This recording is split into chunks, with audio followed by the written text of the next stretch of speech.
사무엘하 3장. 사울 집안과 다윗 집안 사이에 전쟁이 오래 계속되었다. 그러나 다윗 집안은 점점 더 강해지고 사울 집안은 점점 더 약해졌다. 다윗이 헤브론에서 낳은 아들은 다음과 같다. 맏아들은 이스라엘 여인 아히노암에게서 태어난 암논이고, 둘째 아들은 길멜 사람 나발의 아내였던 아비가일에게서 태어난 길르압이고, 셋째 아들은 구술 왕 달메의 딸 마아가에게서 태어난 압살롬이고, 넷째 아들은 학길에게서 태어난 아도니아이고, 다섯째 아들은 아비달에게서 태어난 스바디아이고, 여섯째 아들은 다윗의 아내 에글라에게서 태어난 이드르암이다. 이들이 다윗이 헤브론에서 살 때에 낳은 아들이다. 사울 집안과 다윗 집안 사이에 전쟁이 계속되는 동안에 사울 집안에서는 아브넬이 점점 더 세력을 잡았다. 사울의 후궁 가운데 리스바라는 여인이 있는데 아야의 딸이었다. 이스보셋이 아브넬에게 장군은 어찌하여 나의 아버지의 후궁을 범하였소? 하고 꾸짖었다. 그러자 아브넬이 이스보셋의 말에 몹시 화를 내면서 대답하였다. 임금께서는 내가 유다의 빌부터 살아가는 개로밖에 보이지 않습니까? 나는 오늘날까지 임금님의 아버지 사울 집안과 그의 형제들과 친구들에게 충성을 다하였고, 임금님을 다윗의 손에 넘겨주지도 않았습니다. 그런데도 임금님께서 오늘 이 여자의 그릇된 행실을 두고 나에게 누명을 씌우시려는 것입니까? 주님께서는 이미 다윗에게 약속하신 것이 있습니다. 이제 저는 다윗 편을 들어서 하나님의 뜻대로 하겠습니다. 그렇게 하지 않는다면 하나님이 이 아브넬에게 벌을 내리시고 또 내리셔도 좋습니다. 하나님은 이 나라를 사울과 그의 자손에게서 빼앗아 다윗에게 주실 것입니다. 하나님이 다윗을 이스라엘과 유다의 왕으로 삼으셔서 북쪽 단에서부터 남쪽 브엘세바에 이르기까지 다스리게 하실 것입니다.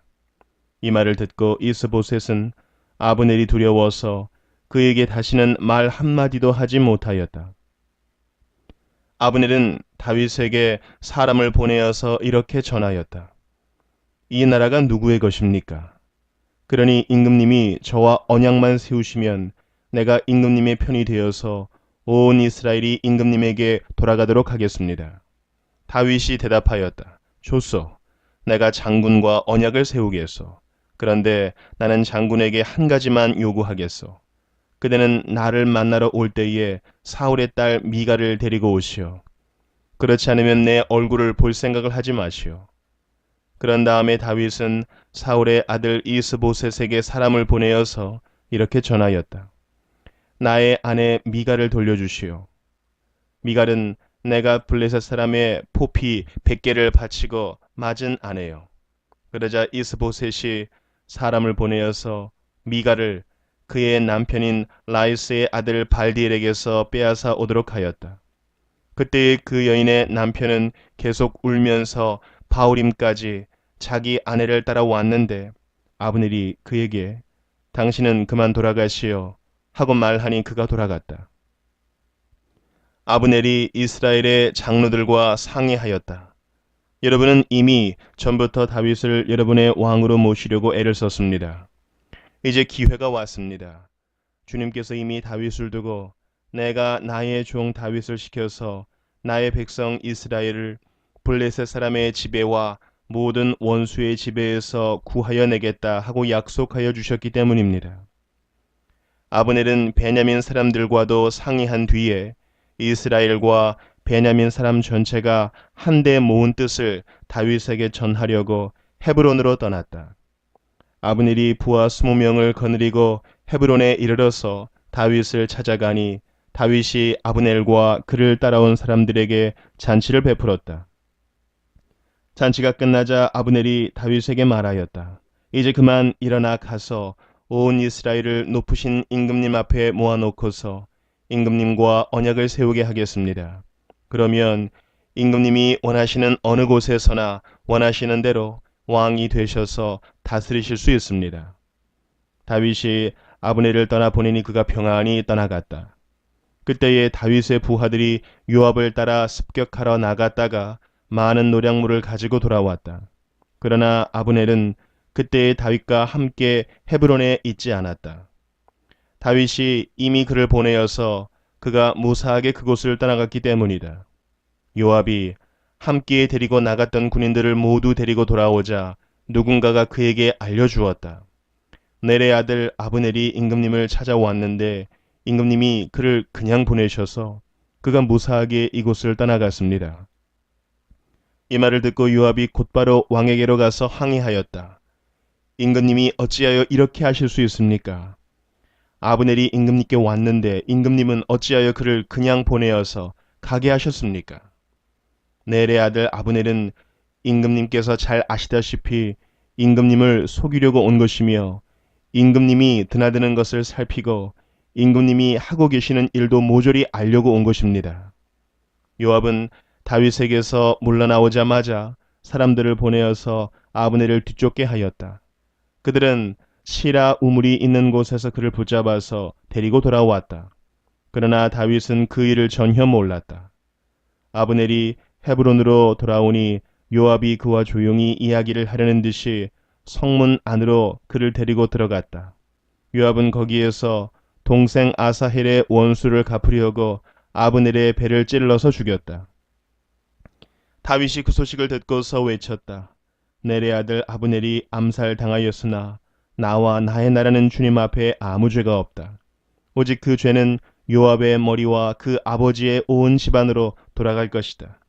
앞으로 요압의 집안에서는 고름을 흘리는 병자와 나병 환자와 지팡이를 짚고 다니는 다리 저는 사람과 칼을 맞아 죽는 자들과 굶어 죽는 사람이 끊어지지 않을 것이다.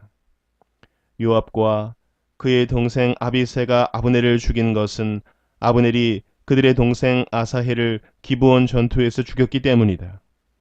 다윗은 요압을 비롯하여 자기와 함께 있는 온 백성에게 명령하였다.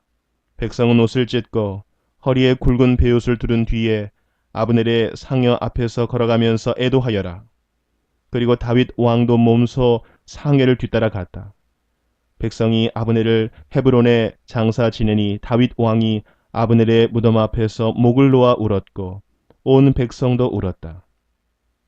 다윗 왕은 아브넬을 두고 이렇게 조가를 지어 불렀다. 어찌하여 어리석은 사람이 죽듯이 그렇게 아브넬이 죽었는가? 그의 손이 묶이지도 않았고 발이 쇠고랑에 채이지도 않았는데 악한들에게 잡혀 죽듯이 그렇게 쓰러져서 죽었는가? 그러자 온 백성이 아브넬의 죽음을 슬퍼하며 다시 한번 울었다. 날이 아직 채 저물지 않았을 때에 온 백성이 다윗에게 와서 음식을 들도록 권하니 다윗이 맹세하였다. 오늘 해가 지기 전에 내가 빵이나 그 어떤 것을 맛이라도 보면 하나님이 나에게 어떤 벌을 내리셔도 마땅하다.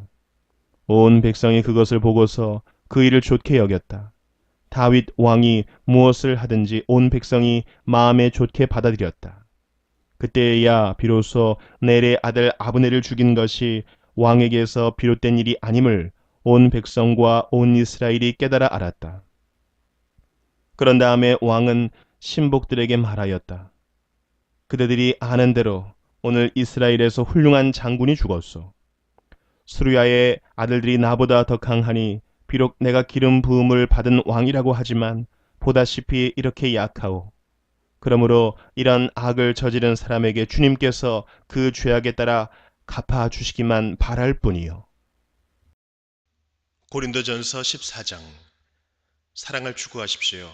신령한 은사를 열심히 구하십시오. 특히 예언하기를 열망하십시오. 방언으로 말하는 사람은 사람에게 말하는 것이 아니라 하나님께 말하는 것입니다. 아무도 그것을 알아듣지 못합니다. 그는 성령으로 비밀을 말하는 것입니다. 그러나 예언하는 사람은 사람들에게 말하는 것입니다. 그는 덕을 끼치고 위로하고 격려하는 말을 합니다. 방언으로 말하는 사람은 자기에게만 덕을 끼치고 예언하는 사람은 교회의 덕을 끼칩니다. 여러분이 모두 방언으로 말할 수 있기를 내가 바랍니다마는 그보다도 예언할 수 있기를 더 바랍니다. 방언을 누가 통역하여 교회에 덕을 끼치게 해주지 않으면 방언으로 말하는 사람보다 예언하는 사람이 더 훌륭합니다. 형제자매 여러분, 내가 여러분에게로 가서 방언으로 말하고 계시나 지식이나 예언이나 가르침을 전하는 방식으로 말하지 않는다면 여러분에게 무슨 유익이 되겠습니까? 필이나 검은고와 같이 생명이 없는 악기도 각각 음색이 다른 소리를 내지 않으면 피리를 부는 것인지 수금을 타는 것인지 어떻게 알 수 있겠습니까? 또 나팔이 분명하지 않은 소리를 내면 누가 전투를 준비하겠습니까? 이와 같이 여러분도 방언을 사용하기 때문에 분명한 말을 하지 않는다면 그 말이 무슨 뜻인지 남이 어떻게 알겠습니까? 결국 여러분은 허공에다 대고 말하는 셈이 될 것입니다. 이 세상에는 수많은 종류의 말이 있습니다. 그러나 뜻이 없는 말은 하나도 없습니다. 내가 그 말의 뜻을 알지 못하면 나는 그 말을 하는 사람에게 딴 세상 사람이 되고 그도 나에게 딴 세상 사람이 될 것입니다. 이와 같이 여러분도 성령의 은사를 갈구하는 사람들이니 교회의 덕을 끼치도록 그 은사를 더욱 넘치게 받기를 힘쓰십시오. 그러므로 방언으로 말하는 사람은 그것을 통역할 수 있기를 기도하십시오. 내가 방언으로 기도하면 내 영은 기도하지만 내 마음은 아무런 열매를 얻지 못합니다. 그렇다면 어떻게 해야 하겠습니까? 나는 영으로 기도하고 또 깨친 마음으로도 기도하겠습니다. 나는 영으로 찬미하고 또 깨친 마음으로도 찬미하겠습니다. 그렇지 않고 그대가 영으로만 감사를 드리면 갓 믿기 시작한 사람은 그것이 무슨 뜻인지를 알아듣지 못하므로 어떻게 그 감사 기도에 아멘 하고 말할 수 있겠습니까? 그대가 훌륭하게 감사 기도를 드린다고 해도 다른 사람에게는 덕이 되지 않습니다. 나는 여러분 가운데 누구보다도 더 많이 방언을 말할 수 있음을 하나님께 감사합니다. 그러나 나는 방언으로 만마디 말을 하기보다도 다른 사람을 가르치기 위하여 나의 깨친 마음으로 교회에서 5마디 말을 하기를 원합니다. 형제 자매 여러분, 생각하는 데는 아이가 되지 마십시오. 악에는 아이가 되고 생각하는 데는 어른이 되십시오. 율법에 이렇게 기록되어 있습니다. 주님께서 말씀하시기를 내가 방언을 하는 사람의 혀와 딴 나라 사람의 입술로 이 백성에게 말할지라도 그들은 나의 말을 듣지 않을 것이다 하셨습니다. 그러므로 방언은 신자들에게 주는 표징이 아니라 불신자들에게 주는 표징이고 예언은 불신자들에게 주는 것이 아니라 신자들에게 주는 것입니다. 온 교회가 한 자리에 모여서 모두가 방언으로 말하고 있으면 갓 믿기 시작한 사람이나 믿지 않는 사람이 들어와서 듣고 여러분을 미쳤다고 하지 않겠습니까? 그러나 모두가 예언을 말하고 있으면 갓 믿기 시작한 사람이나 믿지 않는 사람이 들어와서 듣고 그 모두에게 질책을 받고 심판을 받아서 그 마음속에 숨은 일이 드러나게 됩니다. 그래서 그는 엎드려서 하나님께 경배하면서 참으로 하나님께서 여러분 가운데 계십니다 하고 환히 말할 것입니다. 그러면 형제자매 여러분 어떻게 해야 하겠습니까? 여러분이 함께 모이는 자리에는 찬송하는 사람도 있고 가르치는 사람도 있고 하나님의 계시를 말하는 사람도 있고 방언으로 말하는 사람도 있고 통역하는 사람도 있습니다. 모든 일을 남에게 덕이 되게 하십시오. 누가 방언으로 말할 때에는 둘 또는 많아야 셋이서 말하되 차례로 말하고 한 사람은 통역을 하십시오. 통역할 사람이 없거든 교회에서는 침묵하고 자기에게와 하나님께 말하십시오. 예언하는 사람은 둘이나 셋이서 말하고 다른 이들은 그것을 분별하십시오. 그러나 앉아있는 다른 사람에게 계시가 내리거든 먼저 말하던 사람은 잠잠하십시오. 여러분은 모두 한 사람씩 예언을 할 수 있습니다. 그래야 모두가 배우고 권면을 받게 됩니다. 예언하는 사람의 영은 예언하는 사람에게 통제를 받습니다. 하나님은 무질서의 하나님이 아니라 평화의 하나님이십니다. 성도들의 모든 교회에서 그렇게 하는 것과 같이 여자들은 교회에서는 잠자코 있어야 합니다. 여자에게는 말하는 것이 허락되어 있지 않습니다. 율법에서도 말한 대로 여자들은 복종해야 합니다. 배우고 싶은 것이 있으면 집에서 자기 남편에게 물으십시오. 여자가 교회에서 말하는 것은 자기에게 부끄러운 일입니다. 하나님의 말씀이 여러분에게서 났습니까? 또는 여러분에게만 내렸습니까? 누구든지 자기가 예언자이거나 성령을 은사로 받은 사람이라 생각하거든 내가 여러분에게 써보내는 이 글이 주님의 명령이라는 것을 알아야 합니다. 누구든지 이것을 인정하지 않으면 그 사람도 인정을 받지 못할 것입니다. 그러므로 나의 형제자매 여러분 예언하기를 열심히 구하십시오. 그리고 방언으로 말하는 것을 막지 마십시오. 모든 일을 적절하게 하고 질서 있게 해야 합니다. 에스겔 12장. 주님께서 나에게 말씀하셨다. 사람아, 너는 반역하는 백성 가운데 살고 있다. 그들은 볼 눈이 있어도 보려고 하지 않고 들을 귀가 있어도 들으려고 하지 않는다. 그들은 반역하는 족속이기 때문이다. 그러므로 너 사람아, 그들이 보는 앞에서 포로로 끌려가는 사람처럼 대낮에 짐을 싸가지고 길을 떠나거라. 그들이 보는 앞에서 포로로 끌려가는 것처럼 내가 살고 있는 그곳에서 다른 곳으로 떠나가거라. 그들이 반역하는 백성이기는 하지만 혹시 그것을 보고서 깨달을 수도 있을 것이다. 또 너는 그들이 보는 앞에서 내 짐은 포로로 끌려가는 사람의 짐처럼 대낮에 내다 놓고 너는 저녁 때에 그들이 보는 앞에서 포로로 끌려가듯 나가거라. 너는 그들이 보는 앞에서 성벽에 구멍을 뚫고 내 짐을 그곳으로 내다 놓아라. 너는 그들이 보는 앞에서 어깨에 짐을 메고 어두울 때에 나가거라. 너는 얼굴을 가리고 다시는 더 그 땅을 보지 말아라. 내가 너를 이스라엘 백성에게 주는 징조로 삼았기 때문이다. 그래서 나는 명을 받은 그대로 하였다.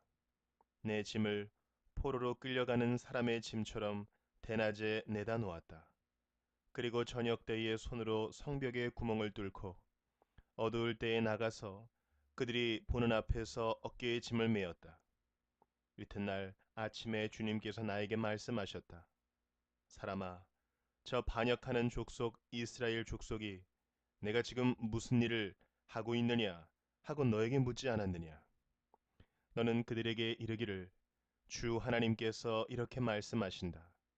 이 짐은 예루살렘에서 다스리는 왕과 그 도성 가운데 사는 이스라엘 족속 전체에 대한 징조다 하여라. 너는 또 그들에게 내가 그들의 징조라고 내가 하는 것과 똑같은 일을 그들이 하게 될 것이라고 그들이 추방되어 이렇게 짐을 메고 포로로 끌려갈 것이라고 왕도 그들과 함께 어깨에 짐을 메고 어두울 때에 성 바깥으로 나가게 될 것이라고 사람들이 성벽에 구멍을 뚫고 짐을 내다 놓을 것이며 왕은 눈으로 그 땅을 안 보려고 얼굴을 가릴 것이라고 말하여라. 내가 그물을 쳐서 왕을 망으로 올가 그를 바빌로니아 백성의 땅 바빌론으로 끌어가겠다. 그러나 그는 거기에서 그 땅도 못 보고 죽을 것이다. 내가 왕의 경호원과 경호 부대를 다 사방으로 흩어버리고 뒤에서 내가 칼을 빼어들고 쫓아가겠다. 내가 그들을 이방 사람들 가운데로 흩어지게 하며 모든 나라 가운데로 쫓아버릴 그때에야 그들이 비로소 내가 주인 줄을 알게 될 것이다. 그러나 나는 그들 가운데서 몇 사람을 남겨서 전쟁과 굶주림과 전염병으로 죽지 않게 하고 그들이 이르는 이방 사람들 가운데서 자기들이 전에 저지른 역겨운 일을 모두 자백하게 할 것이다. 그때야 비로소 그들이 내가 주인 줄 알 것이다. 주님께서 나에게 말씀하셨다. 사람아, 너는 떨면서 내 음식을 먹고 두려움과 근심에 쌓여 물을 마셔라. 그리고 너는 이 땅 백성에게 말하여라. 나 주 하나님이 예루살렘과 이스라엘 땅의 주민이 당하게 될 일을 말한다. 그들이 근심에 쌓여 음식을 먹고 놀라움에 쌓여 물을 마실 것이다. 이 땅의 모든 주민이 저지른 폭행 때문에 이 땅의 풍요가 다 사라지고 황폐하게 될 것이기 때문이다. 사람들이 거주하던 성읍도 적막해지고 땅은 황무지가 되어버릴 것이다. 그때야 비로소 그들이 내가 주인 줄 알 것이다. 주님께서 나에게 말씀하셨다. 사람아, 이스라엘 땅에서 너희가 말하는 세월이 이만큼 흐르는 동안 환상으로 본 것이고 그대로 이루어진 것이 있더냐 하는 속담이 어찌 된 일이냐. 그러므로 너는 그들에게 말하여라. 나 주 하나님이 말한다. 내가 이 속담을 그치게 할 것이니 이스라엘에서 다시는 이 속담을 말하지 못할 것이다 하여라. 오히려 너는 그들에게 일러라. 환상으로 본 것이 이루어질 그날이 가까이 왔다. 이스라엘 족속 가운데서 다시는 헛된 환상이나 아첨하는 점괘가 없을 것이다. 나는 주다. 내가 말하는 그 말은 무엇이든지 그대로 이루어지고 더 이상 지체하지 않을 것이다. 너희 반역하는 족속아, 너희가 살아있는 동안에 내가 말한 것을 그대로 이루겠다. 나 주 하나님의 말이다. 주님께서 나에게 말씀하셨다. 사람아, 이스라엘 족속이 하는 말을 들어보아라. 내가 보는 환상은 먼 훗날에나 이루어질 것이며 내가 예언하는 말은 아득히 먼 훗날을 두고 한 것이라고 한다. 그러므로 너는 그들에게 일러라. 주 하나님이 말한다. 나의 모든 말은 더 지체하지 않는다. 내가 한 번 말한 것은 이루어지고 만다. 나 주 하나님의 말이다. 시편 51편. 하나님, 주님의 한결같은 사랑으로 내게 자비를 베풀어 주십시오. 주님의 크신 긍휼을 베푸시어 내 반역 죄를 없애 주십시오. 내 죄악을 말끔히 씻어 주시고 내 죄를 깨끗이 없애 주십시오. 나의 반역을 내가 잘 알고 있으며 내가 지은 죄가 언제나 나를 고발합니다. 주님께만, 오직 주님께만 나는 죄를 지었습니다. 주님의 눈앞에서 내가 악한 짓을 저질렀으니 주님의 판결은 옳으시며 주님의 심판은 정당합니다. 실로 나는 죄 중에 태어났고 어머니의 태 속에 있을 때부터 죄인이었습니다. 마음속에 진실을 기뻐하시는 주님, 제 마음 깊은 곳에 주님의 지혜를 가르쳐 주셨습니다. 우슬초로 나를 정결케 해 주십시오. 내가 깨끗하게 될 것입니다. 나를 씻어 주십시오. 내가 눈보다 더 희게 될 것입니다. 기쁨과 즐거움의 소리를 들려주십시오. 주님께서 꺾으신 뼈들도 기뻐하며 춤출 것입니다. 주님의 눈을 내 죄에서 돌리시고 내 모든 죄악을 없애주십시오. 아, 하나님, 내 속에 깨끗한 마음을 창조하여 주시고 내 속을 견고한 심령으로 새롭게 하여 주십시오. 주님 앞에서 나를 쫓아내지 마시며 주님의 성령을 나에게서 거두어 가지 말아 주십시오. 주님께서 베푸시는 구원의 기쁨을 내게 회복시켜 주시고 내가 지탱할 수 있도록 내게 자발적인 마음을 주십시오. 반역하는 죄인들에게 내가 주님의 길을 가르치게 하여 주십시오. 죄인들이 주님께로 돌아올 것입니다. 하나님, 나를 구원하시는 하나님, 내가 살인죄를 짓지 않게 지켜주십시오. 내 혀가 주님의 의로우심을 소리 높여 외칠 것입니다. 주님, 내 입술을 열어주십시오. 주님을 찬양하는 노래를 내 입술로 전파하렵니다. 주님은 재물을 반기지 않으시며 내가 번제를 드리더라도 기뻐하지 않으십니다. 하나님께서 원하시는 재물은 찢겨진 심령입니다. 오 하나님, 주님은 찢겨지고 짓밟힌 마음을 멸시하지 않으십니다. 주님의 은혜로 시온을 잘 돌보아 주시고 예루살렘 성벽을 견고히 세워 주십시오. 그때 주님은 올바른 제사와 번제와 온전한 제물을 기쁨으로 받으실 것이니 그때 사람들이 주님의 제단 위에 수송아지를 드릴 것입니다.